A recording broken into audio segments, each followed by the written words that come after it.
What's up, guys? Darkdally here, playing Ghost Recon Wildlands, and today I'm here to test yet another sniper rifle. This is actually a rifle I've not tested yet. I wouldn't say forgot, but I kind of passed this one up on accident, guys. Today we are here to test the Russian KSVK, which is what I'm holding right now. Let's have a look at it, and let's change up the sniper rifle testing just a little bit. We're going to change up the way we test these things a little bit. Here's what we're going to do. I'm going to do, as opposed to what I used to do, which was a bullet drop compilation across all sniper rifles. Of course, instead of doing that, we're going to test it with a comparable sniper rifle, which I have in mind. And then we're going to see how to adjust for the bullet drop, at least at this range. This is a good medium range. And then we're going to do the thing we usually do with the convoy. You know, the thing we usually do with the convoy, except I'm going to try my best to stop it at 350 meters, but that's never a guarantee, and, etc. We're going to try our best to stop it at 350 meters, and we're not going to worry about taking out the whole convoy. What we want to see is if our bullet drop adjustments allow, work at that range on actual targets. Okay, so first let's talk about the KSVK, because that's what we're here to look at today. All right, so the KSVK it's a 12.7 by 108 millimeter rifle. So basically, it's a 50 caliber. It's the Warsaw Pact version of the 50 BMG. So we'll just call it a 50 cal, right? So we got a 50 caliber rifle. Now here's the thing with the KSVK is the only parts you can change on it, besides the camouflage, besides the camo, of course, is the scope. Kind of questionable. So is this rifle worth it? So far, no. But let's dig into it, see what else is here. The only parts you can change are the scope. You cannot change the trigger. It's a bolt action rifle. You cannot change the magazine. You cannot change the barrel. And you cannot change the muzzle. It comes with just a standard big ass muzzle brake. So then, and this always raises this question for me. It's like, then what's the point of having this? I mean, in the game, Ubisoft, what's the point of having all these options if none of them are available?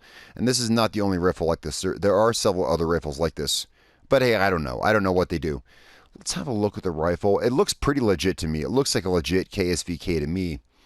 Okay, so for me, there's one obvious choice of rifle we should compare this against, and that's going to be, let's go down here. Let's go to sniper rifles. And there's one obvious rifle to compare this against. That would be the HDI. Because, well, it's also a 50 caliber bullpup bolt action assault rifle. I think that's the obvious choice to compare this rifle against. But we're not going to stop there with the HDI. Because the HDI can take better parts, we're going to put better parts on it. First of all, we're going to put the same scope, just so we have the same sight picture. We're going to put, yep, it already has it, the long barrel. And, okay, so the HDI can't take much either. Now, okay, so here's my train of thought, guys. The HDI is the closest point of comparison. Now, granted, we're talking America versus Russia here. But we're talking two 50 caliber bullpup bolt action sniper rifles. You don't get any better comparison than that. The HDI is able to be modified, so we're going to modify it, and with a long barrel. So may the best rifle win is what I say. So here we go. All right, guys, we're going to start off with bullet drop. I kind of paused there. I did a bit of hesitation. I did, because I can't say I've ever fired the KSVK. The first thing I want to actually do is make sure that we're hitting straight on the sights. Some rifles in this game do not hit where they should. I shouldn't have gone prone there. There we go. Let's make sure this thing actually... Well, that's a bit odd. Is it not? Let's swap to the HDI with the same point of aim. Yeah, sure enough. Wow, it's a good thing. It is. It's a good thing I came to check this. The KSVK seems to shoot high into the left. You guys know I do these tests live. I don't pre-test this stuff. I do this live with you guys. Now, that's a good thing. Why is that a good thing? Shooting high is a good thing. It means you have to adjust for less bullet drop, to be quite frank. And that's only like an inch high, which means you can aim at a target center mass and still hit him center mass. Yeah, guys, look at that. See how the HDI is centered on that bullet hole? But when I swap back to the KSVK, it's down and to the right.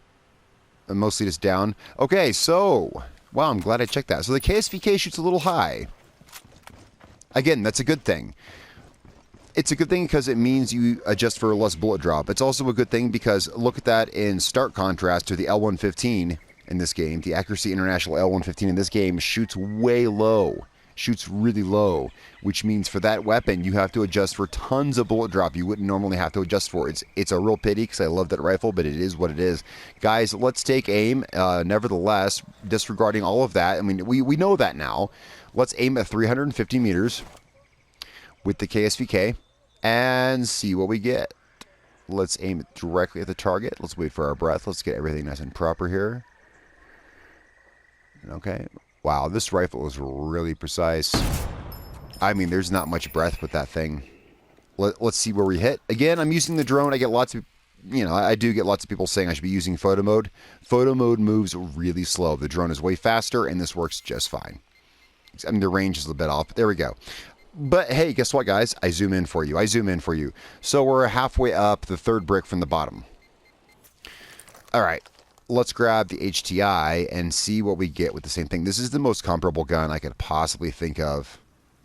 We're at 6 times magnification, same skill. Come on. I'm trying to get my aiming right. There we go. That's right on target. Let's see how it compares to the HDI and bullet drop. And then what we're going to do is I want to do something new. I want to see how to adjust for the bullet drop that it does have. That'll be fun. Okay, the HDI is indeed hitting higher. The HDI is hitting higher by just a hair. But consider this, guys. So take this, and you can see right here. I'll zoom in for you. You can see the HDI is hitting about a quarter of a brick higher. But we're talking a distance of 350 meters and a difference of about 4 inches. And the HDI has a long barrel. The KSVK, I'm running just the standard barrel, which unfortunately is the only barrel I can equip. Usually a long barrel on that wall at this distance is a height of full 2 bricks. In this case, we're looking at the difference of, a long versus a standard barrel of only just a couple inches. So, but that doesn't matter. What does matter is the end result. The end result is the HDI has less bullet drop. Okay, fair enough. But we're here to test the KSVK. So the KSVK is already comparable to the HDI. Let's see what else it can do. So let's say I want to adjust for that bullet drop.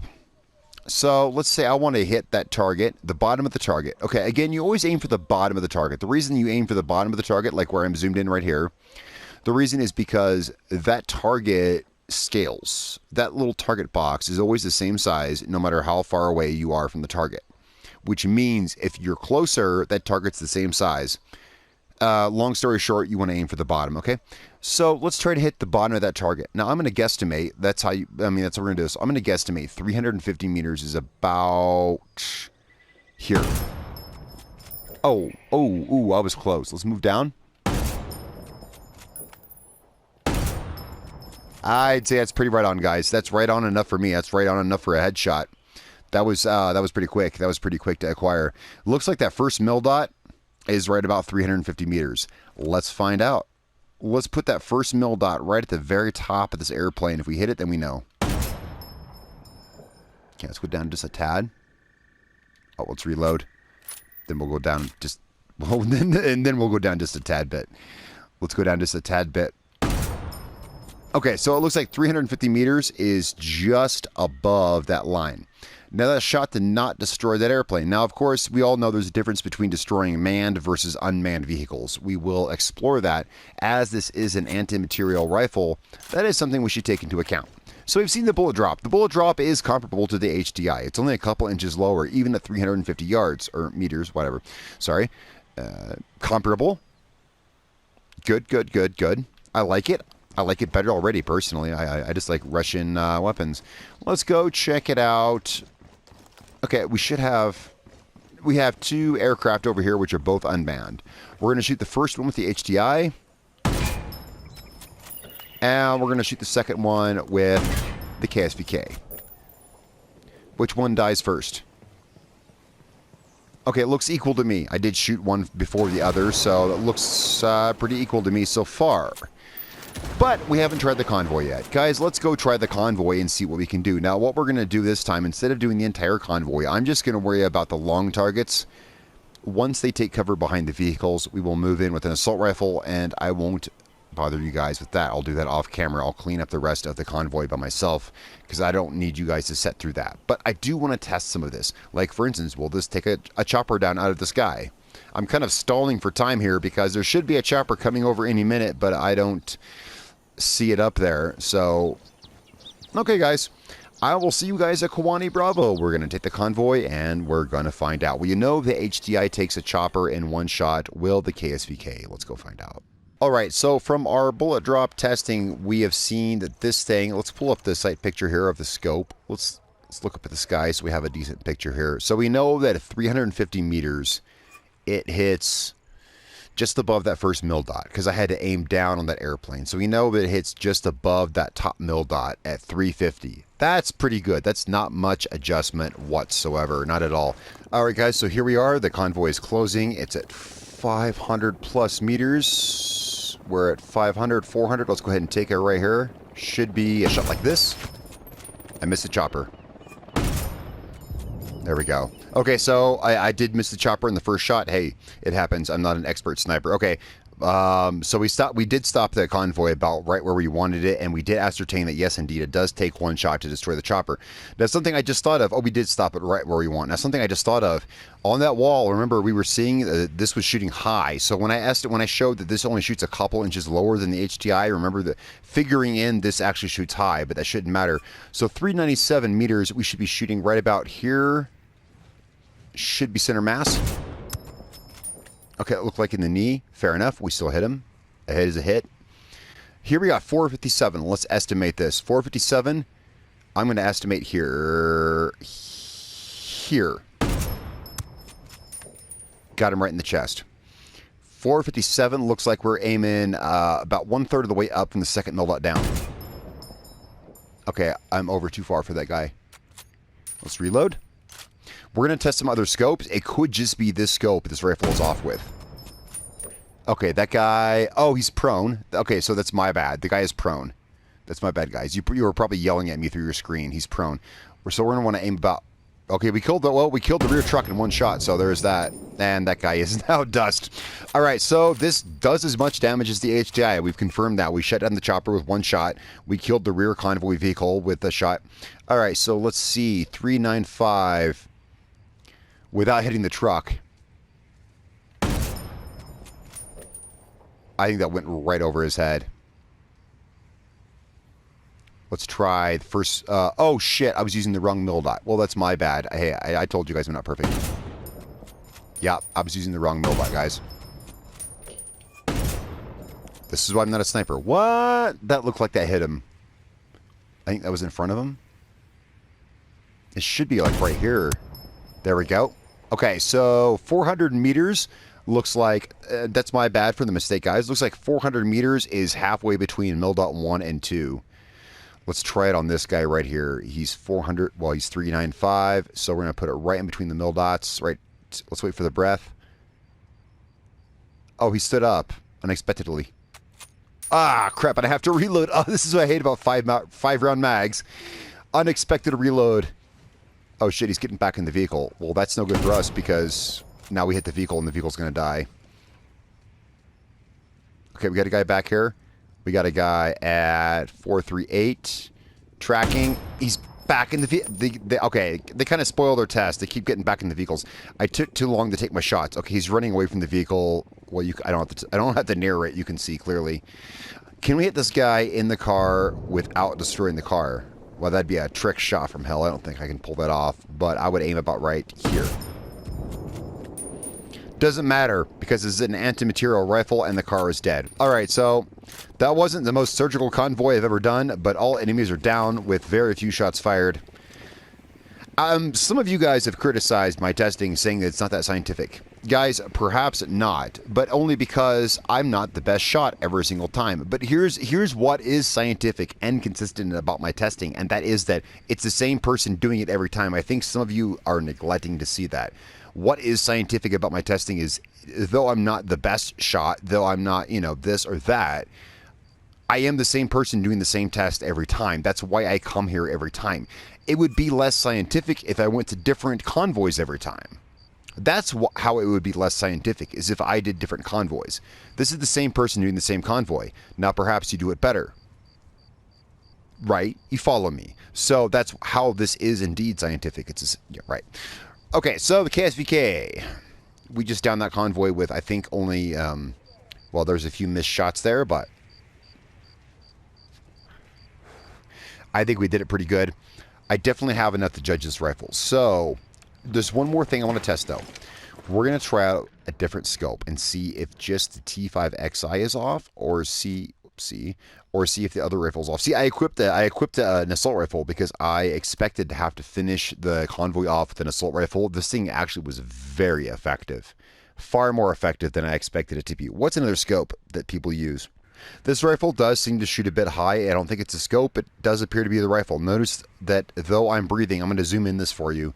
Notice that even with my character's breath, the crosshair never hits the bullet hole, sorry. So yes, this rifle does shoot high. Well, it is what it is. You know, bullet drop and where you aim is only where you aim. And that's all there is to it. The ACOG's actually hitting pretty... Yeah, the ACOG's actually hitting on center. Notice that, yeah, right there, the reticle hits dead center. So let's just demonstrate this. If I go back and put on the T5XI, it looks like it hits a bit high with the T5XI. Now, that's a good thing. That means this is the scope you want to use because you have to adjust for less bullet drop. I mean, but then again, you know, adjustment is adjustment, you know, right? It's just adjustment. Let's shoot with the T5XI. The bullet hole hits above the crosshair, and notice that even with my breath, the crosshair never rises up to the bullet hole. So it does indeed shoot high with the T5XI. That's a good thing. Yeah, again, yeah, that's a good thing. So if you're going to run the KSVK, run it with the T5XI. You get more mil dots, better mil dots in my opinion, and you shoot higher in relation to where you're actually aiming, which is a good thing. It means adjusting for less bullet drop. I could have done that convoy better. I could have hit more of those guys better, but I'm simply not a sniper. You know, I'm simply not a sniper. And that's all there is to it. I do my best to bring this footage to you. And again, the reason this is scientific is because it's the same person doing the same test over and over. Maybe you have different results, but if you did the same test over and over, your results would be consistent. Thus, my results are consistent with me anyway. So, comparing this to other rifles. Okay, so would I use this over the HDI? Well, that's kind of the thing. There's kind of some sniper rifles that are better than both of them put together. You know, when you look at rifles like the Extra Harris BFG or the SR25 Jungle, etc., which I do intend to test in an upcoming video, sure. As far as default sniper rifles in the game, which you can modify, which are your own rifles, I think this is better than the HDI. Guys, give me your opinion in the comments below. I think I've pretty much covered what I can in this version of this test of the Russian KSVK. Guys, tell me what you think in the comments below. I would love to hear your opinions. We may continue this later, and we will definitely be testing more snipers. Guys, I'm Darkdally, and I will catch you all next time.